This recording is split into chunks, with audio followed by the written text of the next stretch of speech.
on today's show, the bullet point, our top 4 topics in the areas of news, technology, politics, and entertainment. Choose the one you want to hear the most by visiting our Mastodon page at mastodon.vtip.me/@what-you-missed. Choose one out of the 4 and I'll read it for you live. Then, breaking news in the areas of politics, national and international stories, live on air as it happens. Plus, the most interesting articles I can find from the Washington Post, CNBC, Variety, Business Insider, The Hollywood Reporter, and more. Then, a moment of Krug, a Paul Krugman op-ed that is a must-read. All of that and what you may have missed in the news today. Stay tuned.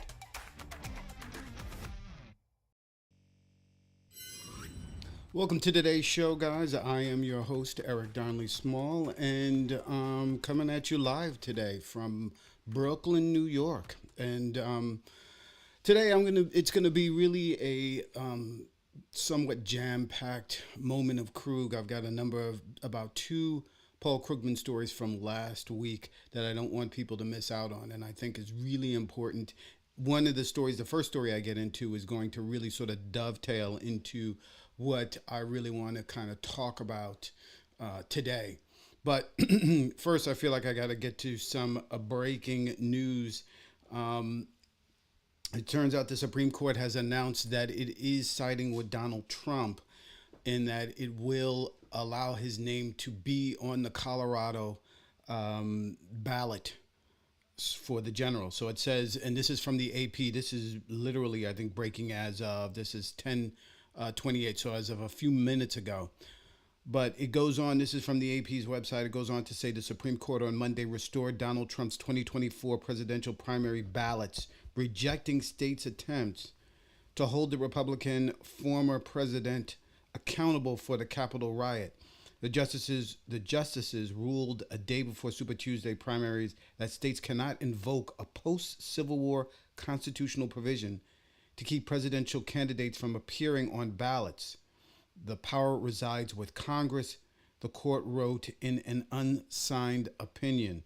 The outcome ends efforts in Colorado, Illinois, Maine, and elsewhere to kick Trump, the front runner for his party's nomination, off the ballot because of his attempts to undo the loss in 2020 election to Democrat Joe Biden, culminating in a January 6, 2021 attack on the Capitol. Trump's case was the first at the Supreme Court dealing with a provision of the 14th Amendment that was adopted after the Civil War to prevent former office holders who engaged in insurrection from holding office again. Colorado Supreme Court, in a first-of-its-kind ruling, had decided that the provision, Section 3, could be applied to Trump, who that court found incited the Capitol attack. No court before had applied Section 3 to a presidential candidate.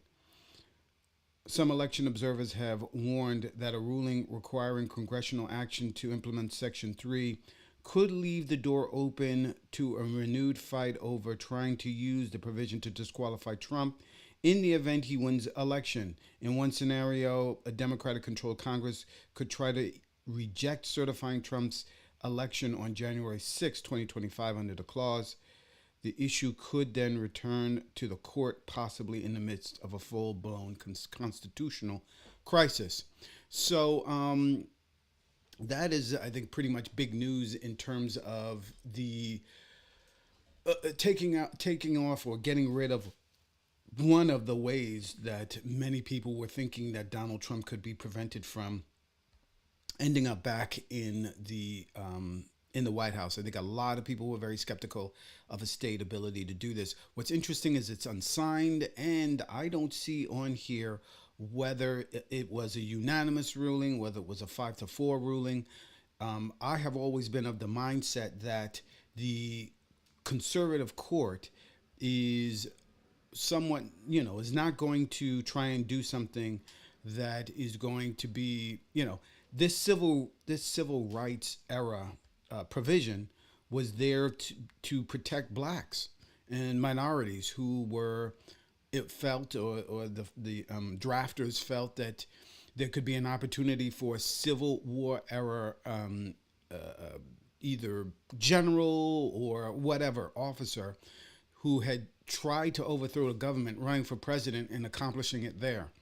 And I think that again, this was something specifically having to do with disenfranchising African Americans in this case.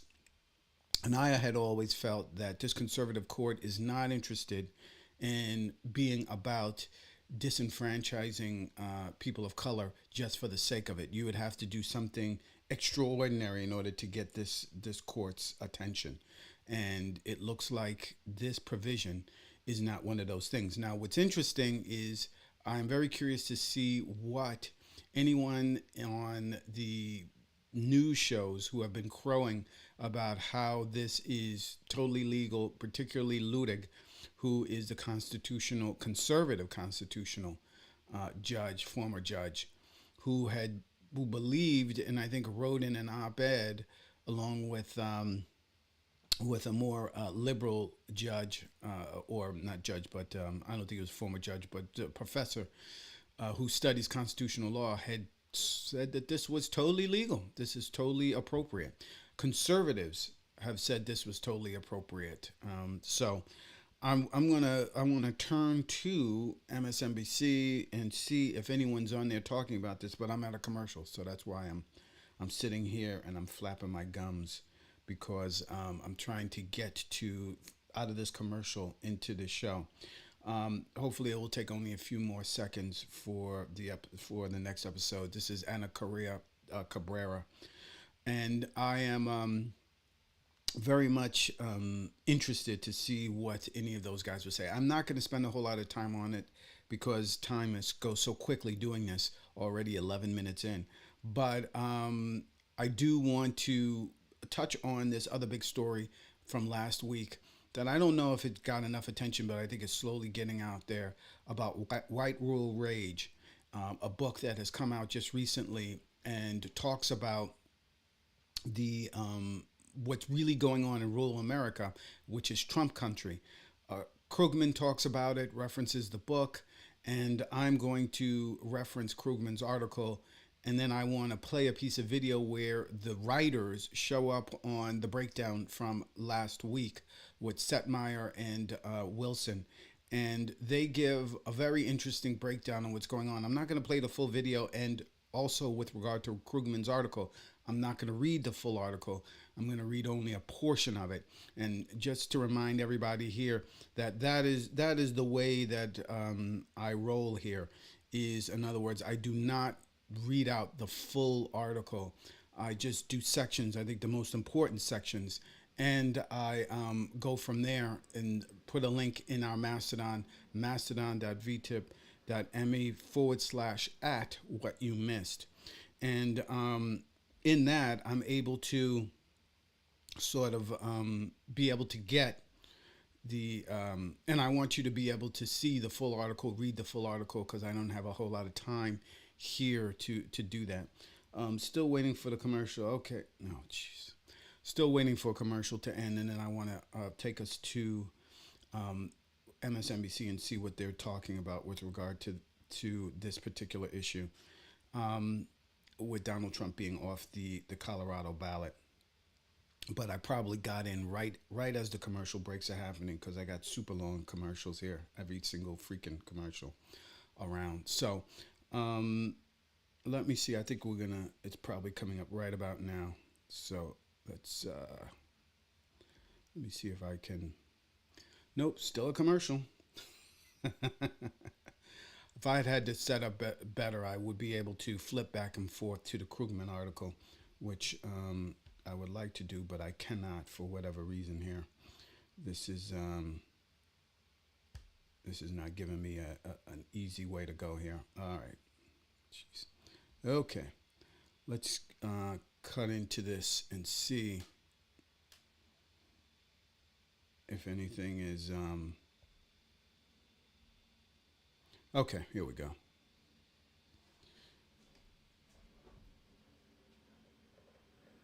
Okay, can you hear it? No, you cannot. Why am I not getting audio here?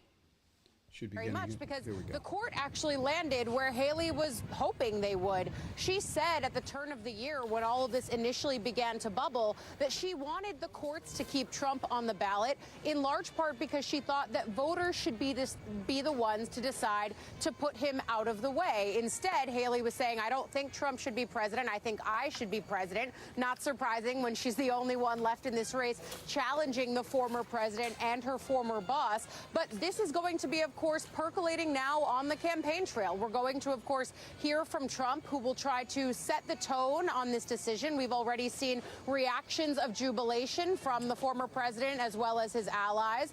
But for Nikki Haley, this continues to be the sprint to Super Tuesday, the sprint to those 800-plus delegates, and what widely is seen as her last stand in this Republican primary.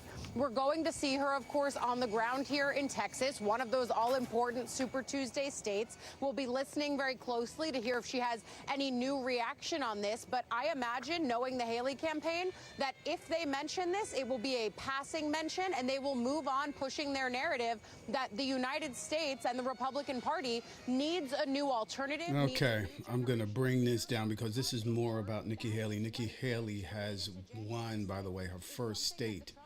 I think it's the District of Columbia, which is not a state, but I mean, she's won some delegates free and clear from Trump. So I think she is probably, a lot of people are focusing on her now for that reason alone. I am going to see one more time if they mention anything about the actual ruling itself and any details on it. Trump is going to speak at noon. I, of course, will not be here for that. So there's nothing about the ruling. So we're going to have to pass up on that because I really want to get to this other story, which is, in my view, much more important with respect to white rural rage. And this is from Krugman's article from last week, and it is entitled "The Mystery of White Rural Rage, Why Voters Prefer Politicians Who Lie Rather Than Help." And this is again from the New York Times op-ed. And actually, I should have put the actual title. Well, that is the title of it. I should have put the actual date on this. But let me go into this. So it says, and this is not the entire article. If you want to go to the entire article, there will be a link in our Mastodon. But it says, this process and its effects are laid out in devastating, terrifying, and baffling detail in White Rural Rage, The Threat to American Democracy, a new book by Tom Shaler and Paul Waldman. I say devastating because the hardship of rural America is real, terrifying because the political backlash to this hardship poses a clear and present danger to our democracy, and baffling because at some level, I still don't get the politics. Technology is the main driver of rural decline, Shaler and Waldman argue. Indeed, American farmers produce more than 5 times as much as they did 75 years ago. But the agricultural workforce declined by about 2/3 over the same period, thanks to machinery, improved seeds, fertilizers, and pesticides. Coal production has been falling recently, but thanks partly to technologies like mountaintop removal, coal mining as a way of life largely disappeared long ago, with the number of miners falling 80%, even as production roughly doubled. Technology, then, has made America as a whole lot richer, but it has reduced economic opportunities in rural areas. So why don't rural workers go where the jobs are? Some of them have. But some cities have become unaffordable, in part because of restrictive zoning, one thing blue states get wrong, while many workers are also reluctant to leave their families and communities. So shouldn't we aid these communities?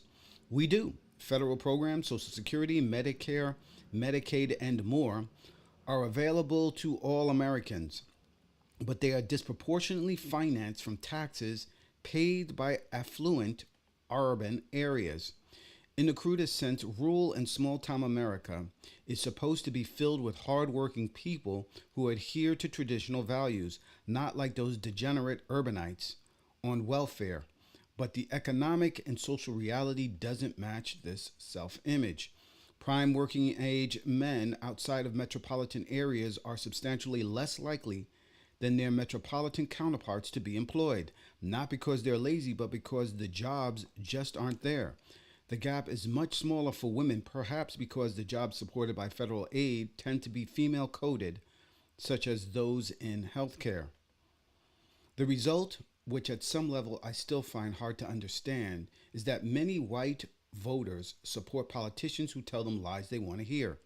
It helps explain why MAGA narrative casts relatively safe cities like New York as crime ridden hellscapes, while rural America is the victim not of technology but illegal immigrants, wokeness, and the deep state. At this point, you're probably expecting a solution to this ugly political situation. Shaler and Waldman do offer some suggestions, but the truth is that white rural rage is arguably the single greatest threat facing American democracy, and I have no good ideas about how to fight it. So the I think the main focus here on with regard to white rural rage is that and I think what Krugman doesn't understand here is that this is about race and racism.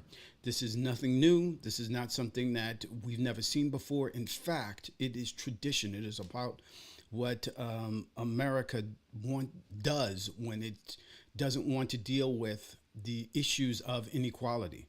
The reason why racism got such a foothold, and there is an effort, a lot of people say, or you hear conservatives say, that there's been this struggle to end it. I would argue there's been a struggle to keep it. People have been trying to figure out how to keep racism and how to keep the exploitation of black folks, of women, of other groups, and still call this a free society. And again, this is something that, the article talks specifically about Trump country and rural countries. But I would also argue, why are intelligent, college educated, Harvard, Yale educated senators and Congress people also jumping on this bandwagon? And I would have to say the solution is pretty simple, and that is that there is power in exploiting another group. There is power in saying that your problems are because of those people over there, instead of doing anything about the structural issues that exist in the country. Krugman goes over it, wealthy coal companies have decided long ago to get rid of coal mining jobs and just put automation into it, technology, machines, mountaintop removals, that sort of thing, because they can save a buck by not hiring a bunch of miners. But those same billionaires are going to fund organizations that are going to tell you, the problem is not you, it's these people who are on welfare in big cities and wokeness and CRT and all of these, the DEI and all of these things, right? They don't want to focus on the real problems. And if people woke up in rural areas as to what the real problems are, you might actually see a sea change in how people vote, and the power will move away from them towards the people. And we're just beginning to see the beginning of this, because once AI gets involved, automation becomes much more of a thing. More and more people are going to be out of work. On the bullet point today, one of the topics is, and I spoke about this in last week's show, one of the issues that is coming up is for Hollywood, whether the crew members, right? We had SAG and we had WGA strike last year, and those were long strikes considering. But now you have crew, which are people who make a lot less than the actors and the writers, and they're going for blood. I mean, they really want to make big, big changes, and I don't know if we're going to be able to avert a strike, given the demands that they may make, and if the studios are going to be willing to meet those demands. But let me play this video. This is a clip from The Breakdown with Setmeyer and Rick Wilson, and they talk to the writers of White Rural Rage. And there are a couple of things. This isn't the full video. Check out their channel. I believe that's the Lincoln Project will get you to their channel to take a look at the full video here. But this is just a clip, probably about 5 minutes. There were some very specific issues that they bring up that I really wanted to play so that people heard. So take a look at this, the breakdown from, I believe it was last week. Give us a couple examples of some of the things that you heard from these folks. Well, you know, it's interesting. You go out to a lot of different places, and you find that people are generally very nice and accommodating, and will answer your questions, even when they're expressing some rather chilling beliefs. I mean, we talk to people who, would start a conversation and then sort of bleed into talking about ivermectin and George Soros. We talk to people about library controversies in their states, about how they wanted to get pornographic filth out of their libraries, and that was the source, really, in some places, really kind of tearing communities apart. Places where they said that a lot of people told us this before Trump came along, things weren't too political. And then everything got more and more political, more and more angry. And then something like a library controversy would come up and really divide the community. And, in a lot of these places, there are some liberals there. That's something you see in rural areas all over the country. And I should say there are a lot of non-white rural people. They don't make up a majority, but they are there. We have a whole chapter on non-white rural people because they're a population that gets completely ignored Right. by the media, by all kinds of accounts. And so, you find these situations where something will happen and kind of set off this spark, and then all of this anger will come really bubbling up to the surface. And one of the things we noticed also is that this is a real national problem, is that the media have really been hollowed out in much of rural America. Yes. Newspapers have closed. If there's a paper still around, it might be controlled by some big corporation that has just like fired everybody and is just running a couple wire stories. And so the only information people get is from conservative talk radio and from places like Fox News. What I was going to say is, Rush Limbaugh really created the template back in the 1990s.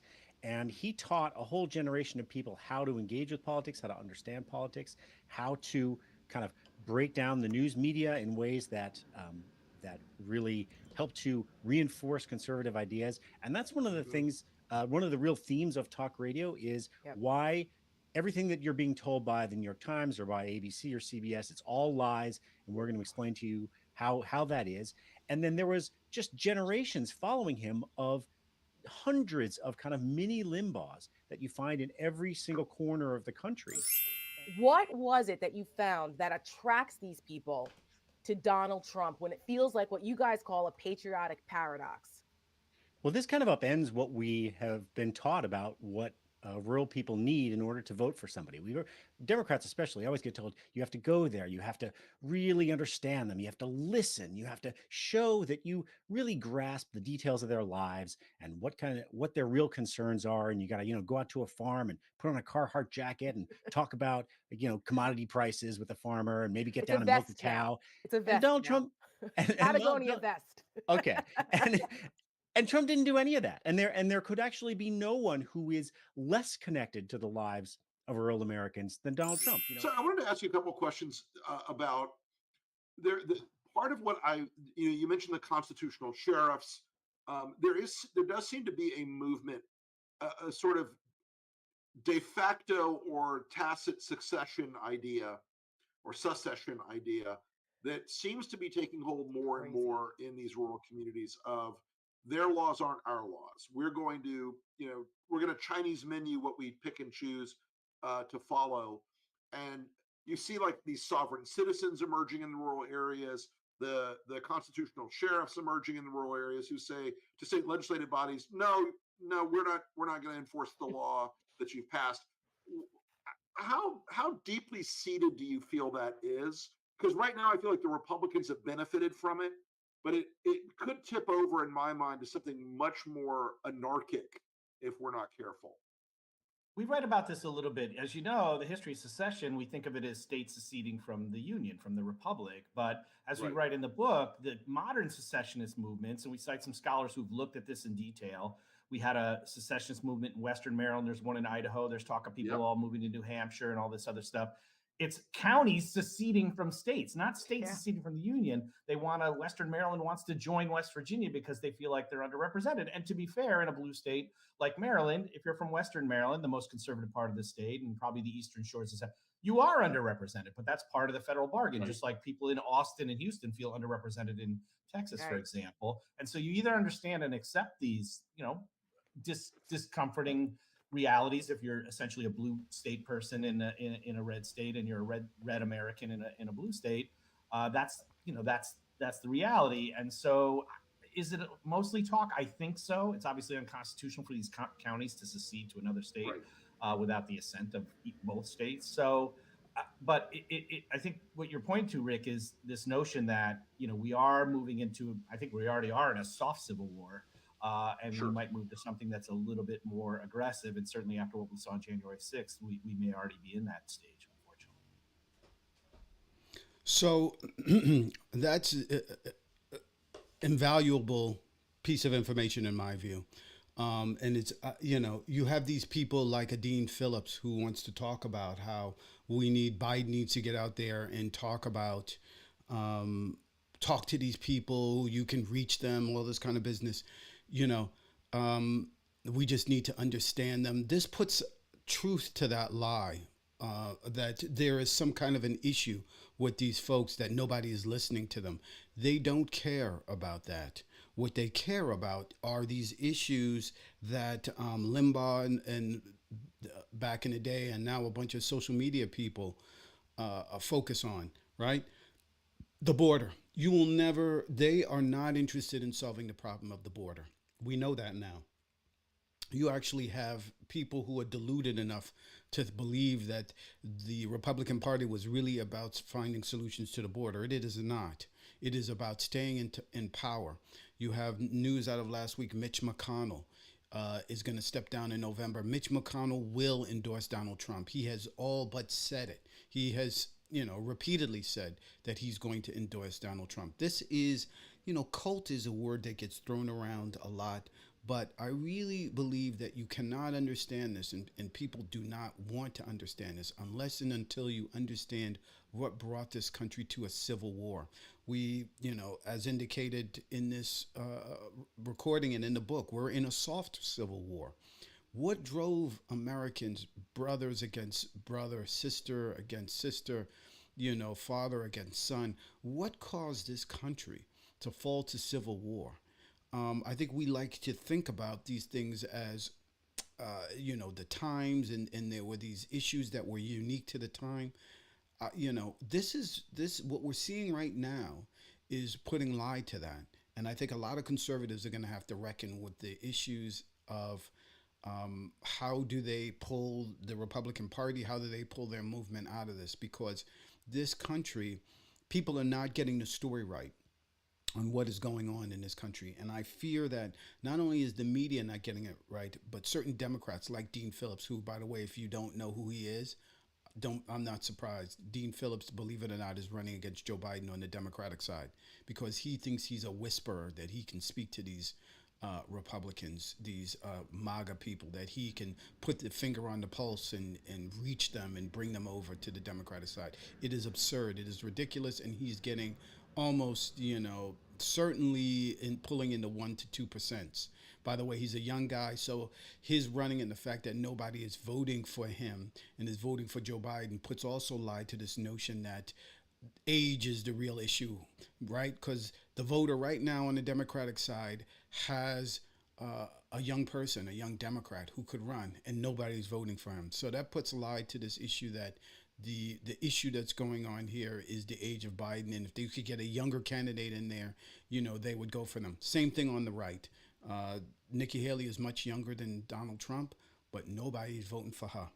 So that is the important story of White Rural Rage. Go out and get the book if you haven't. And, I think that people need to wake up to what is really going on in America today vis-a-vis race. This is the other story out of, this is again, Paul Krugman's article here. This is from last week, February 22nd, 2024. And the title is Bidenomics is still working very well. And Krugman goes on to say the economic news in 2023 was almost miraculously good. Not only did America's economy defy widespread predictions of recession, it also defied claims that only a significant rise in unemployment could bring down inflation under control. Instead, we got a combination of strong growth, unemployment near a 50-year low, and plunging inflation. But last week, the Bureau of Labor Statistics reported that both the Consumer Price Index and the Producer Price Index rose 0.3% in January, more than most analysts expected. And the usual suspects, inflation permabears, political enemies of the Biden administration, and economists who wrongly predicted that disinflation would require mass unemployment, jumped on the data as if it were a fumbled football. So, are the good times over? No.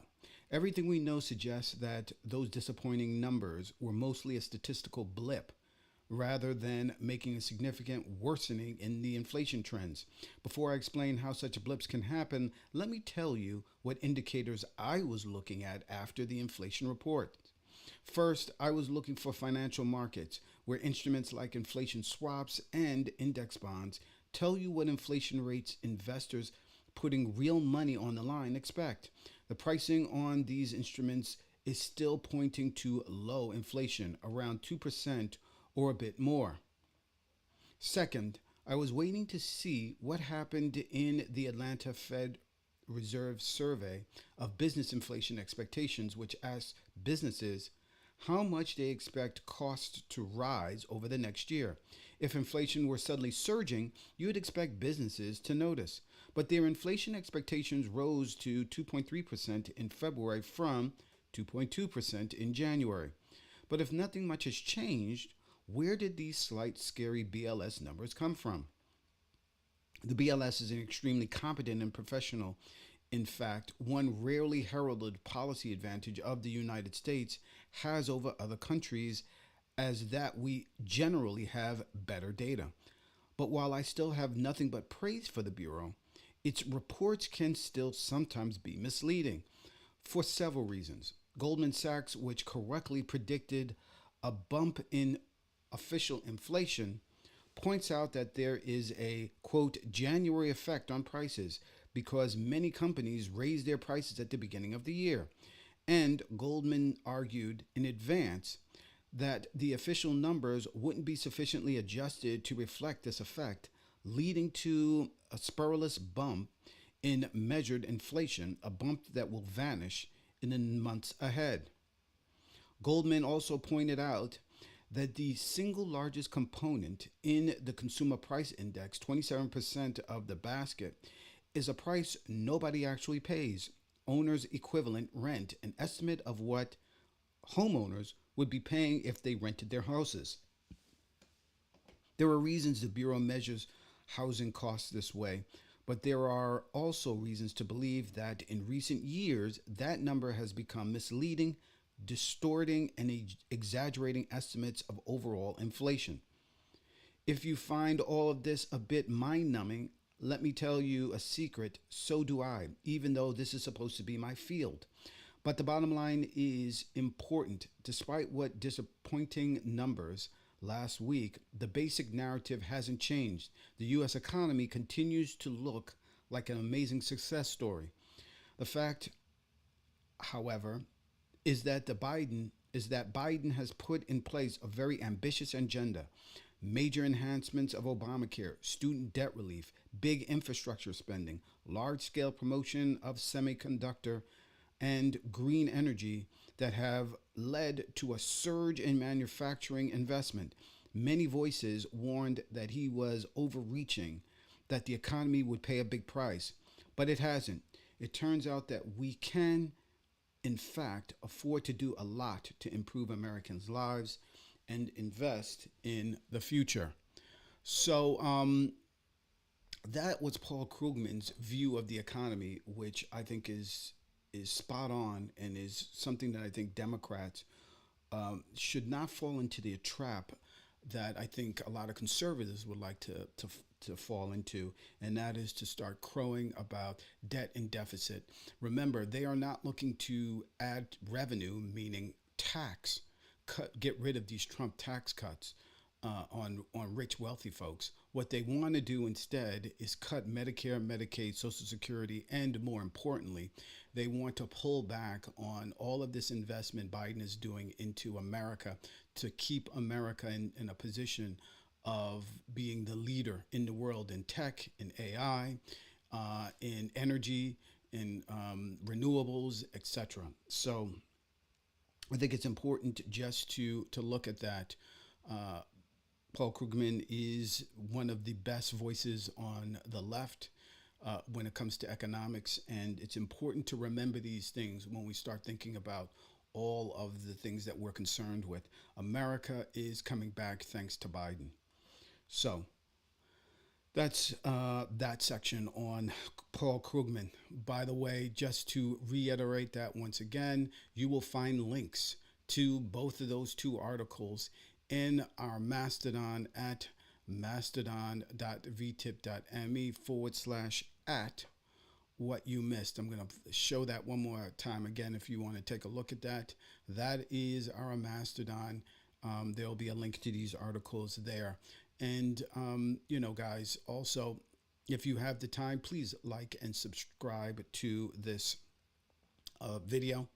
And let me know in the comments and let me know elsewhere where you think we're at. I'm trying to bring up my other lower third to come up here. Hold on a second. I have no idea why sometimes this works and sometimes it doesn't.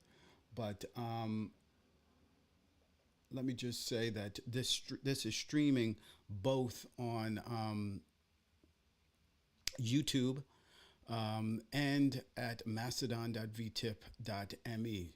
If you see this video and at a certain point in time there's a jump cut, it's because I've gotten some kind of a copyright hit or something like that. And the full video will be on Mastodon, will be on stream.vtip.me. You can watch the full video there. Okay, so we're moving on now. These are some two very interesting stories. And on this channel, I don't want to shy away from telling where Democrats get things right and where they get things wrong. I will talk about conservatives and how Republicans get things right and wrong. But, when it comes to our policies that have gone off the rails and is wrong, I'm going to speak on it. When we see corruption or we see, political games being played on the right, on the left, I'm going to call it out. And I just want people to know that I am, although I've been I would consider myself a good progressive. I am not somebody who is a diehard, let's say, ride or die Democrat. If Democrats or progressives don't do things right, I'm going to call it out. We have the better of the policies, but not always do they work, and they don't work everywhere and in every situation. So every state has to figure itself out and figure out how it's going to implement and do what needs to be done for the people. We as Democrats should be, in my view, we should be the party that believes that government works, but it needs to work well. And we cannot have a situation where we are willing to, for our own politics, sit back and allow poor policies to continue just because a Democrat has pushed for it. So to that end, I want to talk about San Francisco. And San Francisco, like a lot of other states, implemented, Oregon being one of them, and they're regretting it big time. They pushed through a policy of liberal, coming from the liberal progressive side of the Democratic Party, of doing something with regard to social justice, both in sentencing and in the so-called war on drugs. And we've seen that with marijuana. A lot of people know about, destigmatizing and sort of changing our policy with regard to marijuana and passing laws that would allow for marijuana cannabis to be sold and used without penalty.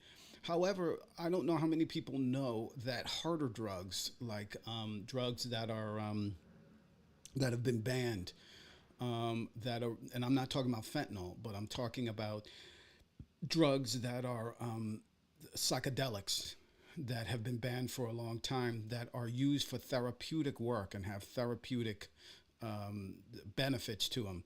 Those laws that would ban that are starting to be freed up, as well as punishments for certain policies around using drugs. Like, for instance, and this again would be on the far left, or quote unquote far left, policies wherein you have a needle exchange so that people get clean needles. You have areas where it is safe to use drugs, right? This is what goes on in Europe, and they don't have the drug problems that we do. So we've tried to import some of those ideas here to America to see how well they do. Oregon is one place where they've done it. San Francisco, with a very liberal, progressive DA, has tried to do it here. Well, but didn't work. Neither in Oregon nor in San Francisco. And of course, the right is crowing about this. You've got a lot of tech bros who are really jumping on this bandwagon. And listen, again, when the policy doesn't work, the policy doesn't work. And in San Francisco, the policy regarding, having a more liberal sort of view on policing and allowing smaller crimes to not be prosecuted as aggressively, all of that, San Francisco, liberal, the bastion of liberalism, San Francisco has had enough and is pushing through two propositions to reverse what they had implemented. And of course, tech money is behind this. The Elon Musks, the Bill Ackmans of the world, and the rest of them are for this. But anyway, let me just get into this article. And this is the title is San Francisco poised to start drug testing welfare recipients. Drug testing welfare recipients is on the right. This is a right-wing idea, belief system that somehow you're going to fix the problem with drugs by testing welfare recipients. This is extremely unusual to see liberal city like San Francisco even propose something like this. But a proposition has been proposing. This is power to the people. And I'm just going to read from this. This is the Wall Street Journal online. This is by Zusha Ellison and Jim Carlton. This was February 28, 2024. And it says, the voters in this famously progressive city appear poised to pass a pair of law and order ballot measures Tuesday that would represent a turn to the political center, I would say the political right, amid mounting frustration at public drug use, homelessness, and property crime. Proposition F would mandate drug screening for recipients of public benefits, while Proposition E would expand police surveillance tools and reduce oversight of the force. A recent poll conducted by San Francisco's Chamber of Commerce, a right-wing organization, I'm sure, found 61% of likely voters support the two ballot measures and 72% believe San Francisco is on the wrong track. The business group supports Proposition E and hasn't taken a position on F. Let me just put a note here that in case you don't know, the Wall Street Journal is owned by Rupert Murdoch, so it's a right wing, particularly its editorial board is very conservative. So, you're not going to find a lot of nuance here in this article. And in reading it, I didn't find it a lot sort of, understanding that the elements here is a battle, a political battle, except to say that it's a push to the left, but they don't want to mention where the money is coming from, who's supporting these propositions, you're not going to hear a lot of that. All you're going to hear, as I just read, is that the people, right? The citizens of San Francisco have changed their view on this. And make no mistake, I don't know how testing more Medicare recipients is going to do anything about crime. But let's read on. Somebody addresses that issue. The pendulum is swinging, said Malcolm Welch, a 41-year-old San Francisco native who plans to vote yes on both. It's coming hardcore back to the center. White, who runs a cannabis store, said he voted for former District Attorney Chesa Boudin, the face of the progressive prosecutor movement, in 2019, but then voted to remove him in a successful recall in 2022. Boudin's ouster, as well as the recall that same year of 3 school board members whom critics accused of giving priority to social justice issues over post-pandemic campus reopenings. Now, why is that portion even in this? were the first signs of San Francisco voters were starting to fall out of love with the left. Up and down the West Coast, Democratic leaders are trying to curtail an explosion of public drug use and overdoses by reining in permissive policies. In Oregon, state lawmakers are pushing to reverse the decriminalization of hard drugs that voters passed in 2020. In Seattle, the city council passed a law to prosecute public drug use.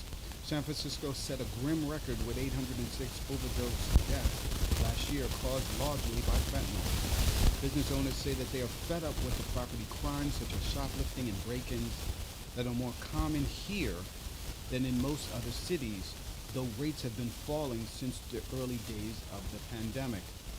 Much of the ire in San Francisco has been aimed at Democratic Mayor London Breed, who faces a difficult re-election campaign this year with several challengers from her party running to her right.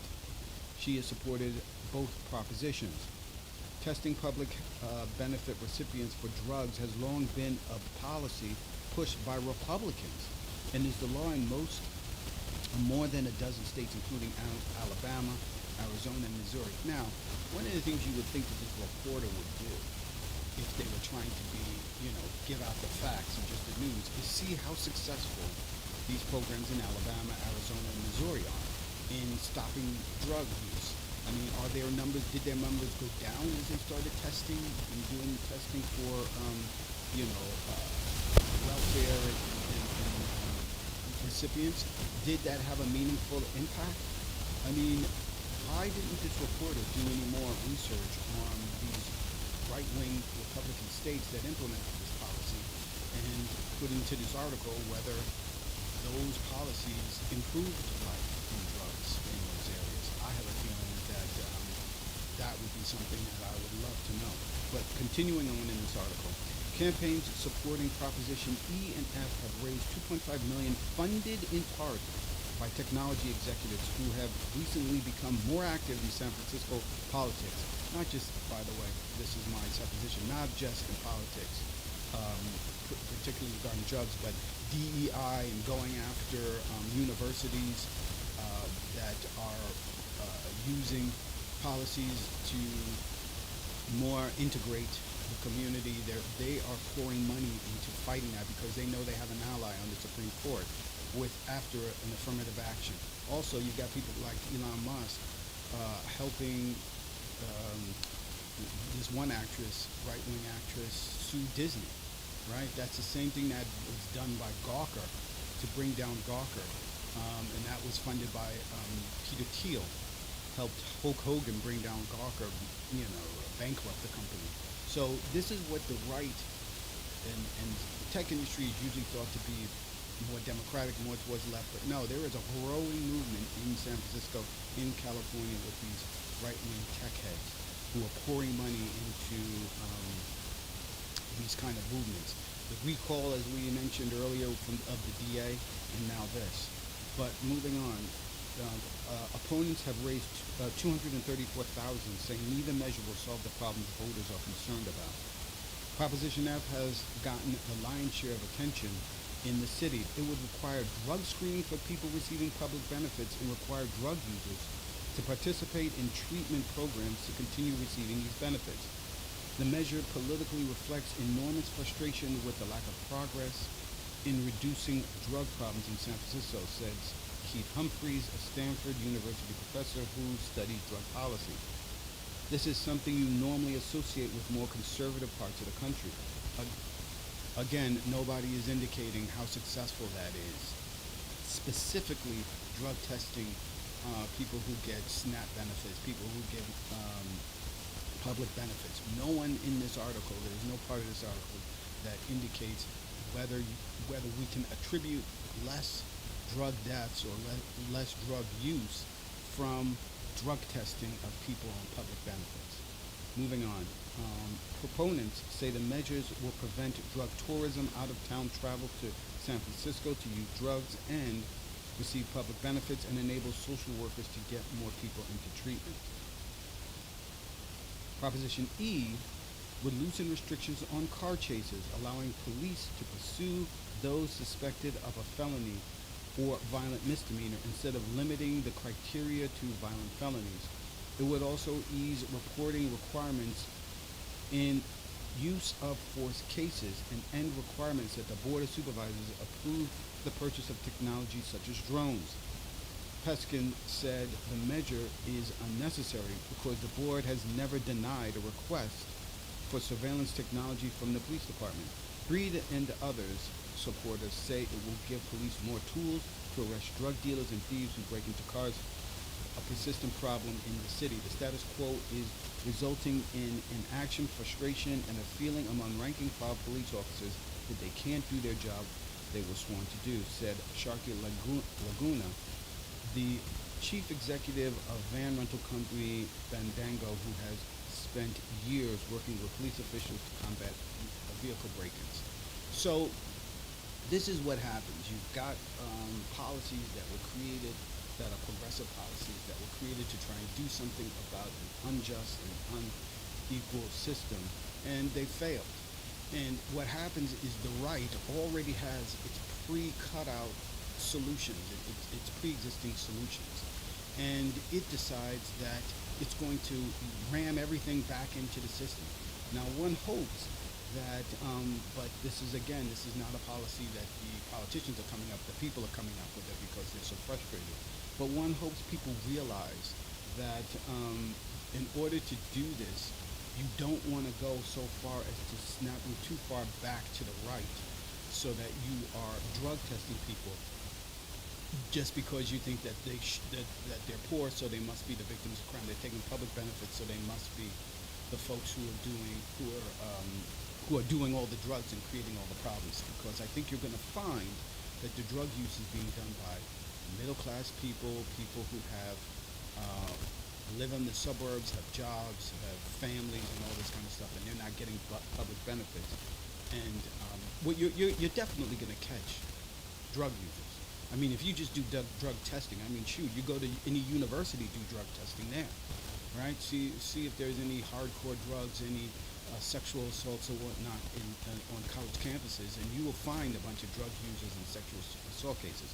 So the issue isn't going to be, are they going to be able to find people who are using drugs? The issue is going to be, what else are you pulling in of people who are innocently going about their days who are now going to be pulled into this? And I don't understand the thing about car chases. That I'm totally lost on. Why there's a need to do car chases in order to stop drugs. But my overall point here, and what I agree with, is that Democrats, unfortunately, progressives, unfortunately, allowed this thing to go forward without aggressively responding. Crime has gone up. Businesses are leaving San Francisco. Macy's is leaving San Francisco. I mean, there's all of this kind of narrative to make excuses. No, I don't care how small the theft is. Even if it is a quote-unquote petty theft, if you're a victim of that petty theft, if you got somebody who sticks a gun in your face or goes into your store and starts taking stuff and then just walks out and then comes the next day and does it again, you are not going to want to remain there. You want to see the city do something about it. And unfortunately, this DA and London Breed, the mayor, did not take action soon enough. They wanted to make up, they're making this stuff up.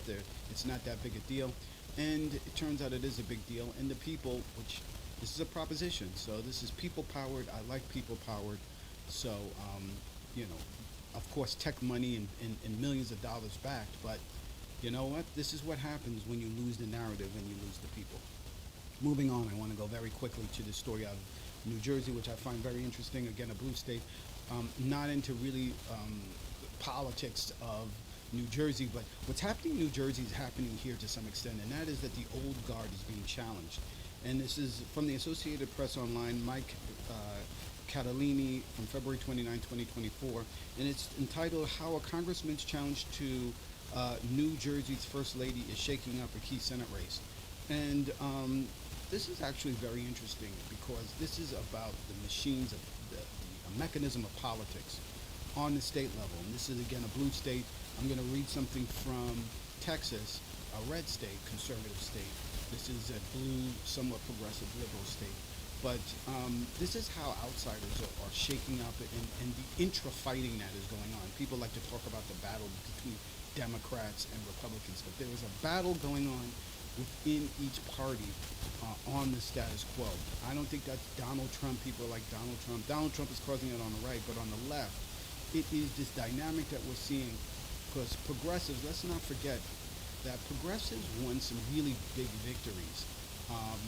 Progressives, not just Democrats, but progressives within the Democratic Party in 2022, 2021, 2022, 2023, we saw some really big gains in the Democratic Party of progressives. I think immediately of Nevada. I've talked about this before. Nevada came in progressives came in and took over the Democratic Party in Nevada. And it was a crap show. Not unlike what we're seeing in Michigan and places like Michigan with Republicans. Here it is, these were Bernie supporters who came in, took over the Nevada Democratic Party, and it became a total disaster. Cortez Masto barely held on to her seat, and they lost their Democratic governor in Nevada. So, more importantly, the Democratic Party within Nevada, the Reed machine that was created, was at war with these progressives. And just like again in Michigan with this crazy Karamo, I believe her name is, and this crazy battle with the Republican Party in Michigan, the same thing is happening in Nevada with mismanagement at the DNC in Nevada. They had to come in, remove this person. There was, infighting within the progressive wing of the Democratic Party with the leadership. It was a total mess. And only recently, through a recent vote, were the folks who were part of the Reed machine, who were not Bernie inspired voters and politicians, they retook the Democratic Party in Nevada, just like Republicans in Michigan retook back their party and tried to make it whole again. That's somewhat, well, more than just somewhat. I digress on that. But here is something going on somewhat similar in New Jersey, wherein Tammy Murphy, who is the wife of the governor, is lost out to,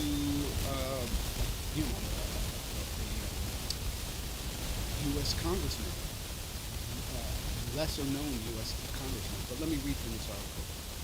Again, the full link is at mastodon.ethos.me/@whatyoumissed. When New Jersey First Lady Tammy Murphy walked up to Rep.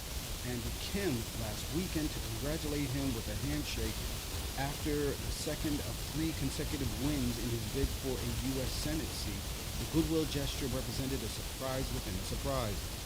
The Senate seat only became competitive because incumbent Democrat Senator Bob Menendez was indicted last year on federal corruption charges, and Kim's win in 3 state county committee votes so far have fueled sudden momentum for the mild-mannered 3-term congressman who is mounting a more formidable challenge than is typical against a well-connected political figure in a state where connections count for a lot.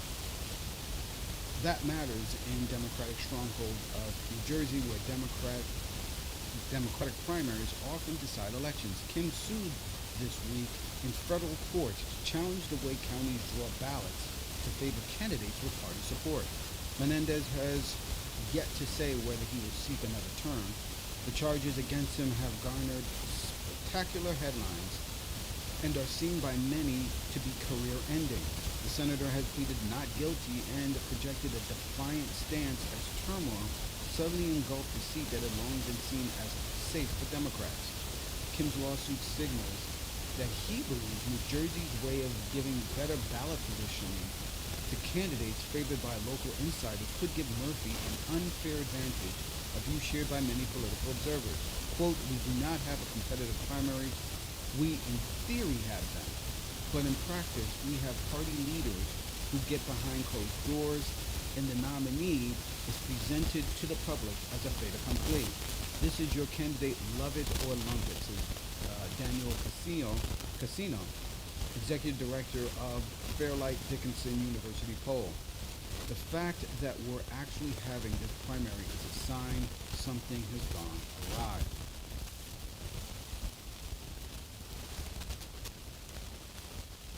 The seat may yet remain in Democratic hands, but a contentious campaign could consume energy and resources as the party gears up for a grinding presidential campaign in the larger fight to control Congress. Kim cast his candidacy in terms of the public's distrust of officials and party insiders, pointing specifically to Menendez's indictment. A 2015 federal corruption indictment against Menendez ended in a hung jury, with prosecutors dropping the case. The concern, Kim said in an interview, is that progressive Democrats who oppose the party boss's influence and independence might sit out the November election if they think Murphy's candidacy was foisted upon them. Republicans are grappling with their own primary, featuring southern New Jersey businessman Curtis Bashar, Mendham Mayor Christine Serrano-Glasner, and former TV news reporter Alex Zandon. Also running on the Democratic primary are labor leaders Patricia Campos Medina and civil rights activist Lawrence Hand. Murphy had talked earlier in the day about needing to send ticked-off moms to Washington to fight for families.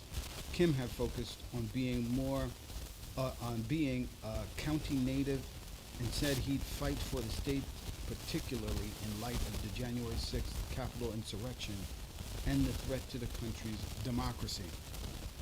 We'll come together, said Gina LaPacia, a local official in Burlington County. The threat from Republicans is too much. So Democrats need to get on the business of coalescing and coming together, because things are looking pretty shaky here.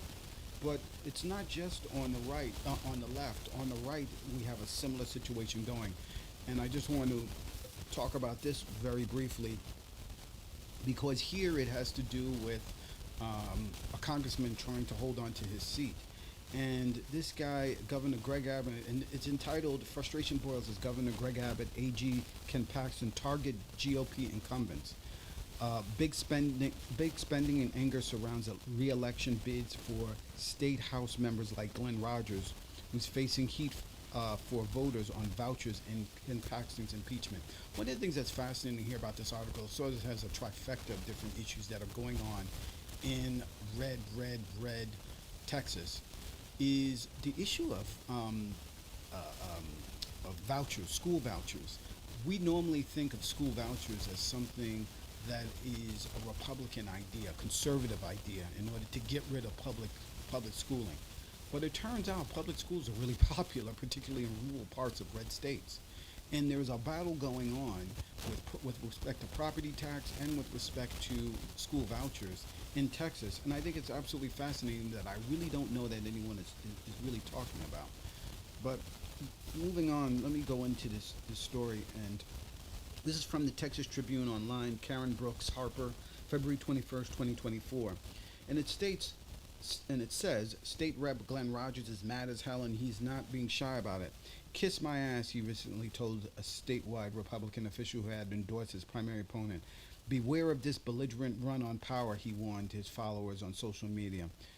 The Bradford Republican is quoting Winston Churchill, calling out grandiose lies by his well-funded primary opponent, Mike Olcott, and challenging Texas Agricultural Commissioner Sid Miller in a duel in a text message as he seeks to hang on to his House seat.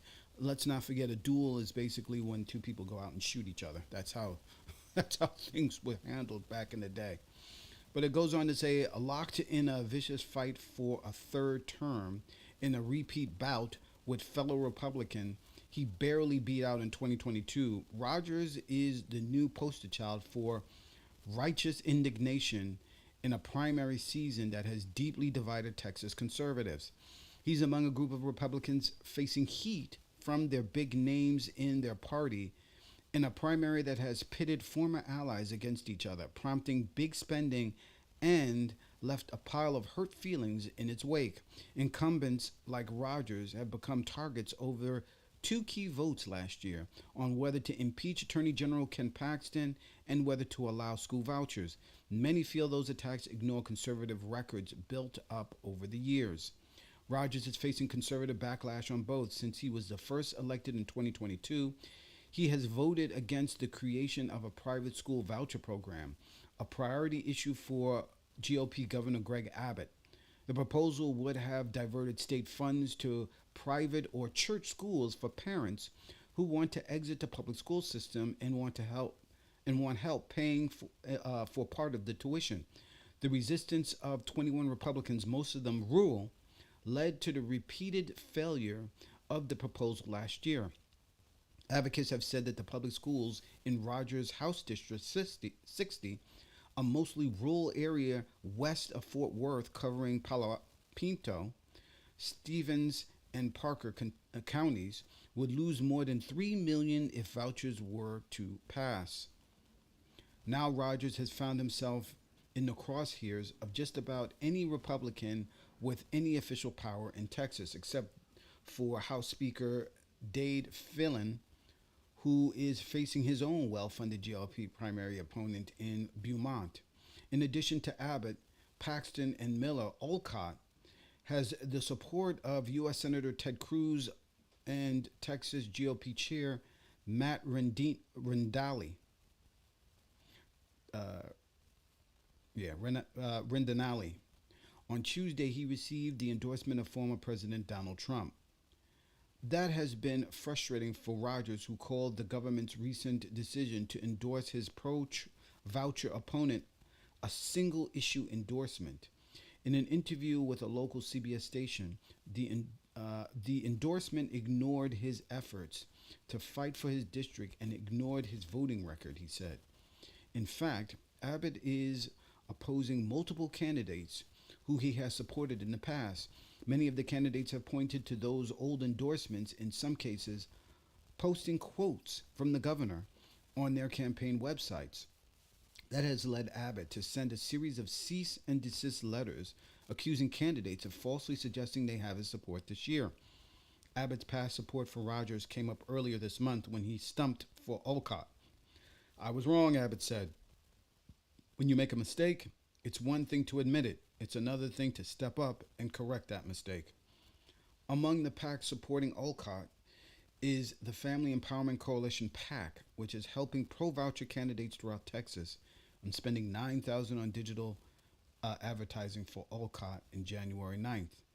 He's also had the support of the Defend Texas Liberty PAC, which put up anti-Rogers billboard in June and later came under after the Texas Tribune reported in October that its then president, Jonathan Strickland, hosted notorious white supremacist and Adolf Hitler admirer Nick Fuentes at his office for nearly 7 hours. Olcott also has the support of Texans for a conservative majority created by the same funders after Defend Texas Liberty curbed its political activity in the wake of the Fuentes scandal. So there you have it, both on the left and on the right, competing controversies, competing wars within the party. Now, I don't know if this is something that is traditional, something that goes on all the time, but we are led to believe that these times are different, that this is a time where everyone has to come together because of the threat of Donald Trump and because of the movement towards autocracy. Yet when it comes to these sort of state level issues, we're not seeing any of that. We're seeing infighting, we're seeing warring amongst one another, and it's both fascinating and, a little bit disturbing. But I really believe that what is happening, we're in a time of change, and I really believe what is happening both on the left is a time for change, and what's going to come out on the other side is going to be a newer, different America. And I'm very curious to see what that America looks like. Thank you again for joining me on today's show. Again, please like and subscribe if you're watching this on YouTube. please always reach out to me on the YouTube channel page for this video or on our Mastodon, mastodon.vtip.me/@ what you missed or /@ Eric D. Small, and we'll chat. Reach out to you. Maybe you can even send me some information that I can read on the show. Until the next time, thank you very much, and we'll see you in the next video.